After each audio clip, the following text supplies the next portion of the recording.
आज का विषय है सुहाग रात पर दिव्या के साथ क्या हुआ। नमस्कार दोस्तों, आपका हमारे चैनल में बहुत बहुत स्वागत है। दोस्तों, आज हम फिर एक नई कहानी आपके सामने प्रस्तुत कर रहे हैं।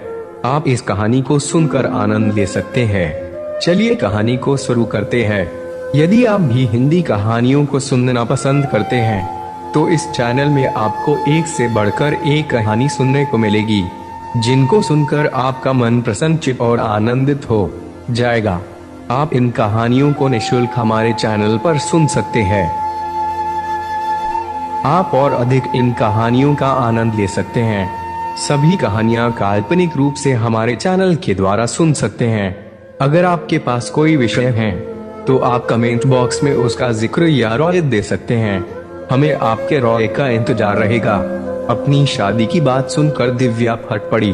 कहने लगी, क्या एक बार मेरी जिंदगी बर्बाद करके आप सबको तसल्ली नहीं हुई?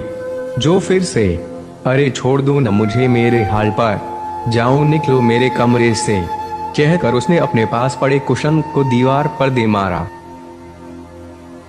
नूतन आंखों में आंसू लिए कुछ न बोलकर कमरे से बाहर आ गई। आखिर उसकी इस हालत की जिम्मेदार भी तो वे ही थे। बिना जांच पड़ताल किए सिर्फ लड़के वालों की हैसियत देखकर उन्होंने अपनी इकलौती बेटी को उस हैवान के संग बांध दिया। यह भी न सोचा कि आखिर क्यों इतने पैसे वाले लोग एक साधारण परिवार की लड़की से अपने बेटे की शादी करना चाहते हैं। जरा सोचते कि कहीं दिव्या के दिल में कोई और तो नहीं बसा है। वैसे दबे मुंह ही पर कितनी बार दिव्या ने बताना चाहा कि वह अक्षत से प्यार करती है, लेकिन शायद उसके माता पिता यह बात जानना ही नहीं चाहते थे। अक्षत और दिव्या एक ही कॉलेज में पढ़ते थे। दोनों अंतिम वर्ष के छात्र थे। जब कभी अक्षत दिव्या के संग दिख जाता, नूतन उसे ऐसे घूर कर देखती कि बेचारा सहम उठता। कभी उसकी हिम्मत ही नहीं हुई यह बताने की कि वह दिव्या से प्यार करता है, पर मन ही मन दिव्या की ही माला जपता रहता था और दिव्या भी उसी के सपने देखती रहती थी। नीलेश अच्छा लड़का तो है ही, उसकी हैसियत भी हमसे ऊपर है। अरे तुम्हें तो खुश होना चाहिए जो उन्होंने अपने बेटे के लिए तुम्हारा हाथ मांगा, वरना क्या उनके बेटे के लिए लड़कियों की कमी है इस दुनिया में? दिव्या के पिता मनोहर ने उसे समझाते हुए कहा था, पर एक बार भी यह जानने की कोशिश नहीं कि दिव्या मन से इस शादी के लिए तैयार है भी या नहीं। माँ बाप की मर्जी और समाज में उनकी नाक ऊंची रहे, यह सोचकर भारी मन से ही सही, पर दिव्या ने इस रिश्ते के लिए हामी भर दी। वह कभी नहीं चाहेगी कि उसके कारण उसके माता पिता दुखी हों। कहने को तो लड़के वाले बहुत पैसे वाले थे, लेकिन फिर भी उन्होंने मुंह मांगा दहेज पाया। अब हमारी एक ही तो बेटी है, हमारे बाद जो भी है सब उसका ही है, तो फिर क्या हर्ज है अभी दें या बाद में? यह सोचकर मनोहर और नूतन उनकी हर डिमांड पूरी करते रहे, पर उनमें तो संतोष नाम की चीज ही नहीं थी।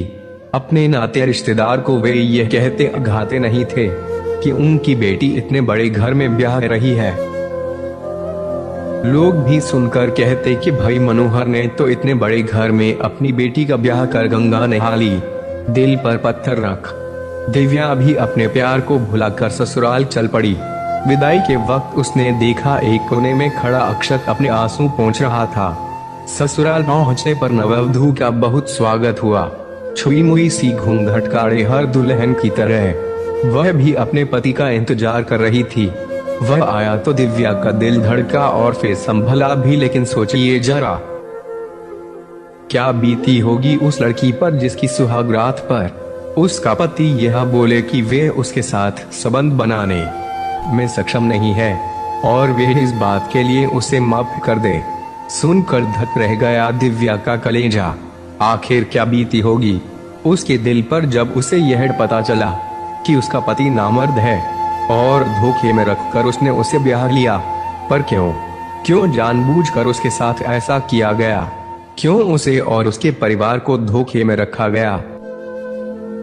ये सवाल जब उसने अपने पति से पूछे तो कोई जवाब न देकर वे कमरे से बाहर चला गया। दिव्या की पूरी रात सिसकते सिसकते ही बीती। उसकी सुहागरात एक काली रात बन कर रह गई। सुबह नहा धोकर उसने अपने बड़ों को प्रणाम किया और जो भी बाकी बची रस्में थीं, उन्हें निभाया। उसने सोचा कि रात वाली बात वह अपनी सास को बताए और पूछे कि क्यों उसके जीवन के साथ खिलवाड़ किया गया, लेकिन उसकी जबान ही नहीं खुली यह कहने को। कुछ समझ नहीं आ रहा था उस कि करे तो करे क्या, क्योंकि रिसेप्शन पर भी सब लोगों के सामने नीलेश उसके साथ ऐसे बिहेव कर रहा था जैसे उनकी सुहागरात बहुत मजेदार रही। हंस हंस कर वह अपने दोस्तों को कुछ बता रहा था और वे चटकारे ले लेकर सुन रहे थे। दिव्या समझ गई कि शायद उसके घर वालों को नीलेश के बारे में कुछ पता ना हो। उन सबको भी उसने धोखे में रखा हुआ होगा। पग फेर पर जब मनोहर उसे लिवाने आए और पूछने पर कि वह अपनी ससुराल में खुश है, दिव्या खून का घूंट पी कर रह गई। फिर उसने वही जवाब दिया जिससे मनोहर और नूतन को तसल्ली हो। एक अच्छे पति की तरह नीलेश उसे उसके मायके से लिवाने भी आ गया। पूरे सम्मान के साथ उसने अपने सासू सर के पांव छुए और कहा कि वे दिव्या की बिल्कुल चिंता न करें, क्योंकि अब ये उनकी जिम्मेदारी है। धन्य हो गए थे मनोहर और नूतन संस्कारी दामाद पाकर, लेकिन उन्हें क्या पता कि सच्चाई क्या है। वह तो बस दिव्या ही जानती थी और अंदर ही अंदर जल रही थी। दिव्या को अपनी ससुराल आए हफ्ते से ऊपर का समय हो चुका था, पर इतने दिनों में एक बार भी नीलेश न तो उसके करीब आया और ना ही प्यार के दो बोल बोले। हैरान थी वह कि आखिर उसके साथ हो क्या रहा है और वे चुप क्यों है, बता क्यों नहीं देती सबको कि नीलेश ने उसके साथ धोखा किया है, लेकिन किससे कहे और क्या कहे, सोचकर वह चुप हो जाती। एक रात नींद में ही दिव्या को लगा कि कोई उसके पीछे सोया है, शायद नीलेश है। उसे लगा, लेकिन जिस तरह से वे इंसान उसके शरीर पर अपना हाथ फिरा रहा था, उसे शंका हुई। जब उसने लाइट जला कर देखा तो स्तब्ध रह गई, क्योंकि वहां नीलेश नहीं बल्कि उसका पिता था, जो आधे कपड़ों में उसके बेड पर पड़ा उसे गंदी नजरों से घूर रहा था। आप यहाँ मेरे कमरे में क्या क्या कर रहे हैं पिताजी, कहकर वह अपने कपड़े ठीक करने लगी। लेकिन जरा उसका ढीठपन तो देखो, एक हचलामतई उन्मारक। उसने तो दिव्या को खींचकर अपनी बाहों में भर लिया और उसके साथ जबरदस्ती करने की कोशिश करने लगा। दिव्या को अपनी ही आंखों पर विश्वास नहीं हो रहा था कि उसका ससुर ही उसके साथ। मैं आपकी बहू हूँ, फिर कैसे आप मेरे साथ? वह डर के मारे हकलाते हुए बोली। बहू, ठहाके मारकर हंसते हुए वह बोला, क्या तुम्हें पता नहीं है कि तुम्हें मुझसे ही वारिस पैदा करना है, और इसीलिए ही तो हम तुम्हें इस घर में बहू बनाकर लाए हैं। सुनकर दिव्या को लगा जैसे किसी ने उसके कानों में पिघला शीशा डाल दिया हो।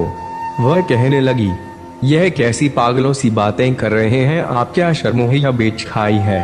पर वह कहाँ कुछ सुने समझने वाला था।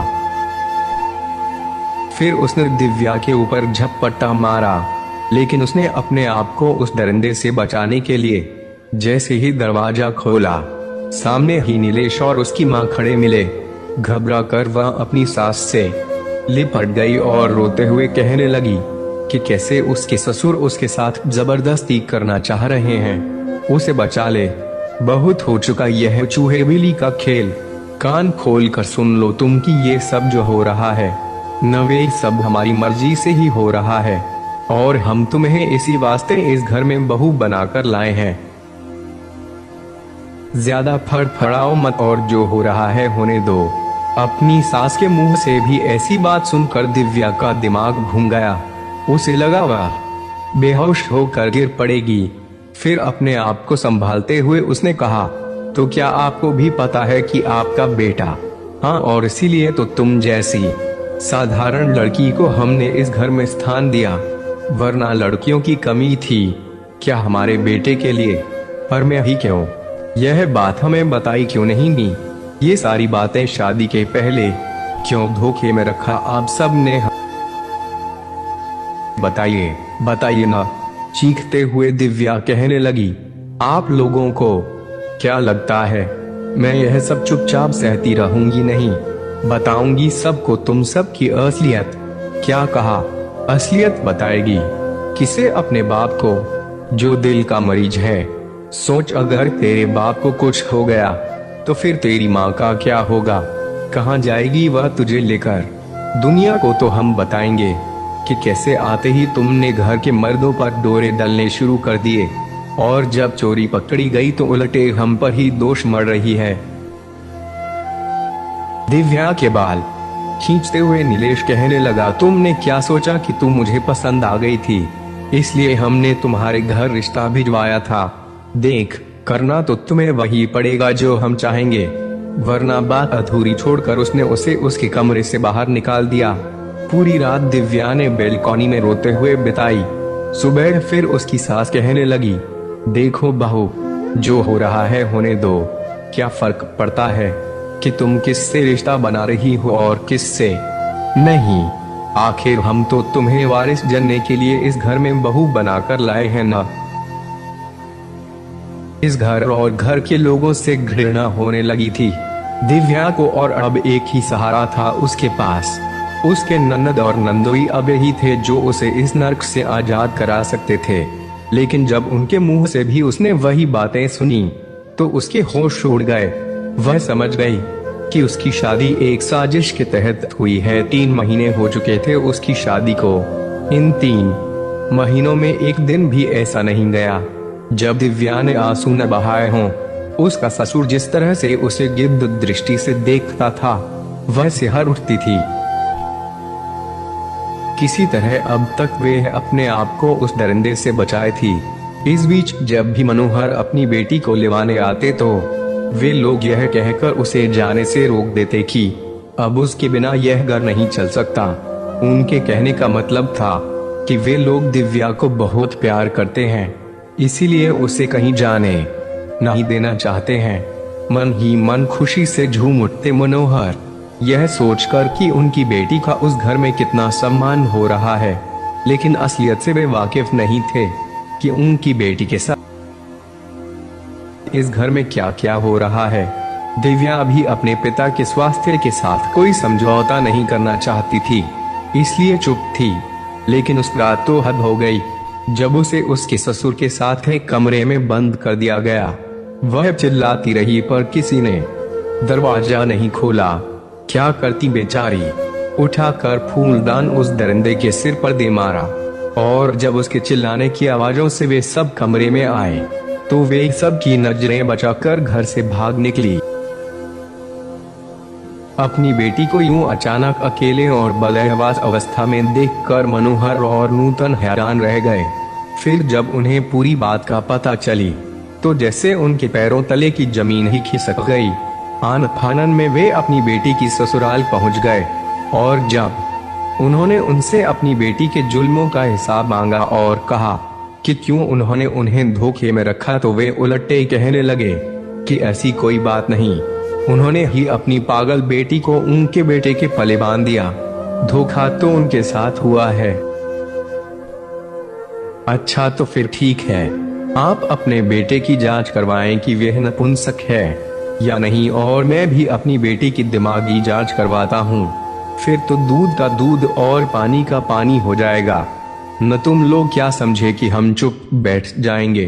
नहीं, इस भ्रम में मत रहना। तुम सब ने अब तक मेरी शालीनता देखी है, पर अब मैं तुम्हें दिखाऊंगा कि मैं क्या कर सकता हूँ। चाहे दुनिया की सबसे बड़ी से बड़ी अदालत तक ही क्यों ना जाना पड़े हमें, पर छोड़ूंगा नहीं। तुम सबको तो जेल होगी ही, और तुम्हारा बाप,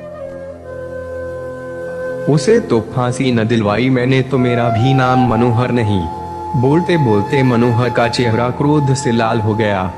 एक हचलामातई उन्मारक। मनोहर की बातें सुनकर सबके होश उड़ गए, क्योंकि झूठे और गुनहगार तो वे लोग थे ही। दिन में ही तारे नजर आने लगे उन्हें। क्या सोच रहे हो? रोको उसे। अगर वह पुलिस में चला गया तो हम में से कोई नहीं बचेगा, और मुझे फांसी पर नहीं झूलना। अपना पसीना पोंछते हुए नीलेश के पिता ने कहा। उन लोगों को लगने लगा कि अगर यह बात पुलिस तक गई तो इज्जत तो जाएगी ही, उनका जीवन भी नहीं बचेगा। बहुत गिड़गिड़ाने पर कि वे जो चाहे उनसे ले लें, जितने मर्जी थप्पड़ मार लें, पर पुलिस में न जाएं। कहीं पुलिस कानून के चक्कर में उनकी बेटी का भविष्य और न बिगड़ जाए। यह सोचकर मनोहर को भी यही सही लगा, लेकिन उन्होंने उनके सामने यह शर्त रखी कि नीलेश दिव्या को जल्द से जल्द तलाक देकर उसे आजाद कर दे, मरता क्या न करता। बगैर किसी शर्त के नीलेश ने तलाक के पेपर साइन कर दिए। पहली सुनवाई में ही फैसला हो गया। वहां से तो दिव्या आजाद हो गई, लेकिन एक अवसाद से घिर गई। जिंदगी पर से उसका विश्वास उठ गया। पूरा दिन बस अंधेरे कमरे में पड़ी रहती, न ठीक से कुछ खाती न पीती और न ही किसी से मिलती जुलती। कहीं बेटी को कुछ हो न जाए, कहीं वह कुछ कर न ले, यह सोच सोच कर मनोहर और नूतन की जान सूखती रहती। बेटी की इस हालत का दोषी वे खुद को ही मानने लगे थे। कुछ समझ नहीं आ रहा था उन्हें कि क्या करें जो फिर से दिव्या पहले की तरह हंसने खिलखिलाने लगे, अपनी जिंदगी से उसे प्यार हो जाए। दिव्या बेटा देखो तो कौन आया है, उसकी माँ ने लाइट ऑन करते हुए कहा तो उसने नजरें उठाकर देखा, पर उसकी आंखें चौंधी आ गईं। हमेशा अंधेरे में रहने और एकाएक लाइट आंखों पर पड़ने के कारण उसे सही से कुछ नहीं दिख रहा था, पर जब उसने गौर से देखा तो देखती रह गई। अक्षर हौले से उसके मुंह से निकला। नूतन और मनोहर जानते थे कि कभी दिव्या और अक्षत एक दूसरे से प्यार करते थे, पर कह नहीं पाए। शायद उन्हें बोलने का मौका ही नहीं दिया और खुद ही वे उसकी जिंदगी का फैसला कर बैठे। लेकिन अब अक्षत ही उनकी बेटी के होंठों पर मुस्कान बिखेर सकता था। वही है जो जिंदगी भर दिव्या का साथ निभा सकता है। यह सोचकर उन्होंने अक्षत को उसके सामने लाकर खड़ा कर दिया। बहुत सकुचाहट के बाद अक्षत ने पूछा, कैसी हो दिव्या? मगर उसने कोई जवाब नहीं दिया। लगता है मुझे भूल गई। अरे मैं अक्षत हूँ अक्षत। अब याद आया, उसने उसे हंसाने के इरादे से कहा, पर फिर भी उसने कोई जवाब नहीं दिया। धीरे धीरे अक्षत उसे पुरानी बातें, कॉलेज के दिनों की याद दिलाने लगा। कहने लगा कि कैसे वे दोनों सब की नजरें बचाकर रोज मिलते थे, कैसे कैंटीन में बैठकर कॉफी पीते थे। अक्षत उसे उसके दुख भरे अतीत से बाहर लाने की कोशिश कर रहा था, पर दिव्या थी कि बस शून्य में ही देखे जा रही थी। दिव्या की ऐसी हालत देखकर अक्षत की आंखों में भी आंसू आ गए। कहने लगा, आखिर तुम्हारी क्या गलती है दिव्या, जो तुमने अपने आप को इस काल कोठरी में बंद कर रखा है? ऐसा करके क्यों तुम खुद को सजा दे रही हो? क्या अंधेरे में बैठने से तुम्हारी समस्या हल हो जाएगी, या जिसने तुम्हारे साथ गलत किया उसे सजा मिल जाएगी? बोलो तो मैं क्या करूं अक्षत, क्या कहूं मैंने तो वही किया न जो मेरे मम्मी पापा ने चाहा। फिर क्या मिला मुझे? अपने आंसू पोंछते हुए दिव्या कहने लगी। उसकी बातें सुनकर नूतन भी फटक कर रोने लगी। दिव्या का हाथ अपनी दोनों हथेलियों में दबाकर अक्षत कहने लगा, ठीक है, कभी कभी हमसे गलतियां हो जाती हैं, लेकिन इसका यह मतलब तो नहीं है कि हम उन्हीं गलतियों को लेकर अपने जीवन को नर्क बनाते रहें। जिंदगी हमसे यही चाहती है कि हम अपने उजाले खुद तय करें और उन पर यकीन रखें। Just believe and win. अवसाद और तनाव के अंधेरे को हटाकर जीवन को खुशियों के उजास से भरना कोई कठिन काम नहीं है, बशर्ते हमें बीती बातों को भूलने की क्षमता हो। दिव्या, एक डर आ गया है तुम्हारे अंदर, उस डर को तुम्हें बाहर निकालना होगा। क्या तुम्हें अपने माता पिता की फिक्र नहीं है कि उन पर क्या बीती होगी तुम्हारी ऐसी हालत देखकर? अरे उन्होंने तो तुम्हारा भला ही चाहा था ना, अपने लिए, अपने माता पिता के लिए। तुम्हें इस बंधाते अंधेरे से निकलना ही होगा दिव्या। अक्षत की बातों का कुछ कुछ असर होने लगा था दिव्या पर। कहने लगी, हम अपनी खुशियाँ, अपनी पहचान, अपना सम्मान दूसरों से मांगने लगते हैं, ऐसा क्यों होता है अक्षत? क्योंकि हमें अपनी शक्ति का एहसास नहीं होता। अपनी आंखें खोलकर देखो गौर से, तुम्हारे सामने तुम्हारी मंजिल है। अक्षत की बातों ने उसे नजर उठाकर देखने पर मजबूर कर दिया, जैसे वह कह रहा हो कि दिव्या, आज भी मैं उसी राह पर खड़ा तुम्हारा इंतजार कर रहा हूँ जहाँ तुम मुझे छोड़कर चली गई थी। बस तुम्हारी यहाँ की देर है दिव्या, फिर देखो कैसे मैं तुम्हारी जिंदगी खुशियों से भर दूंगा। अक्षत के सीने से लग दिव्या बिलख बिलख कर रो पड़ी, जैसे सालों का गुबार निकल रहा हो उसकी आंखों से बहकर।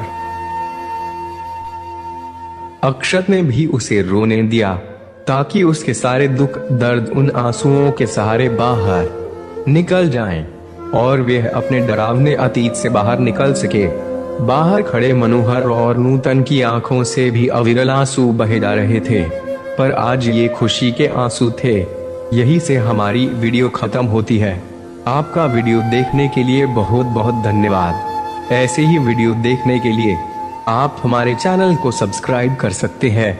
आपका दिन मंगलमय हो।